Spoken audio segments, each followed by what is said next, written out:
देखिए बंदोबस्त क्या हो रहा है इस मुल्क में।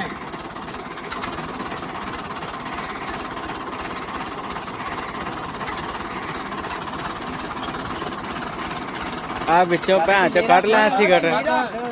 सिगट कुड़ी ना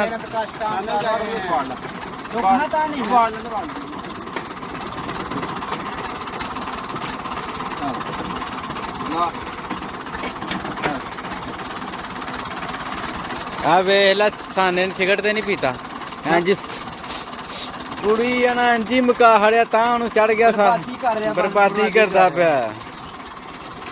अपनी कर रहे हैं नाल पुलगे कर रहे हैं अपने कलेजा साड़ छड़न लगा है।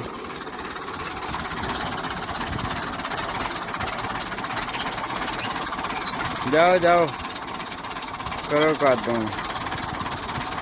दो टन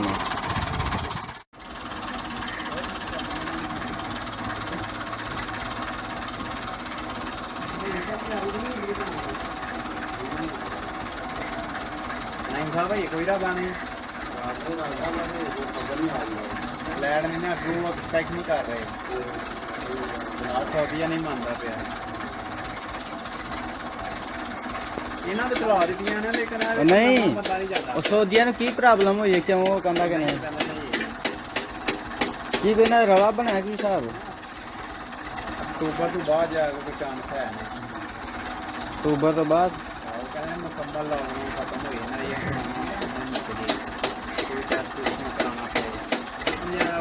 मसला बनता ना 15 दिन रोटी खानी पैंती है फिर बंदा किन्नी रोए फिर अगे जाता है।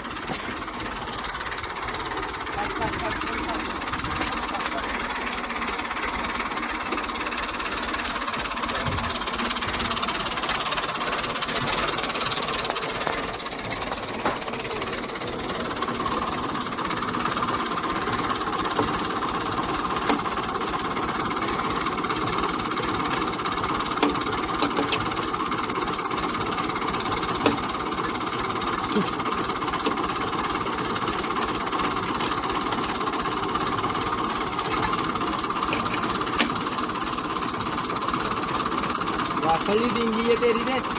बस घूम दे थली धोती लगाया मार दो चूड़ी और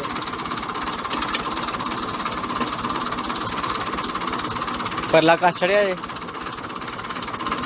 देखा गर्मी किन्नी है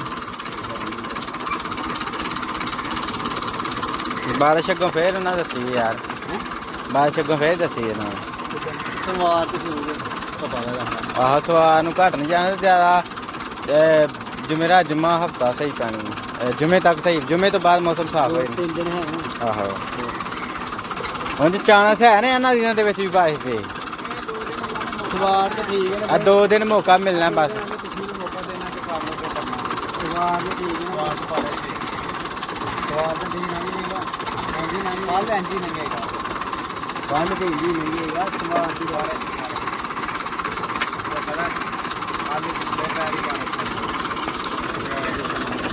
आहो उंज एन अगों फिर जो है ना बारिश दसदे पे ने ते उंज है जो ना 5 तरीक समझ ला हफ्ते तो बाद मौसम फिर घट साफ हो जाना समझ ला अज हफ्ता है ना अगले हफ्ते तक दे विच जिहड़ी बारिश पैनी पैनी सही तरह कसो कि भावें 1 किला कर दे ओहे ना किते चैन खोल जे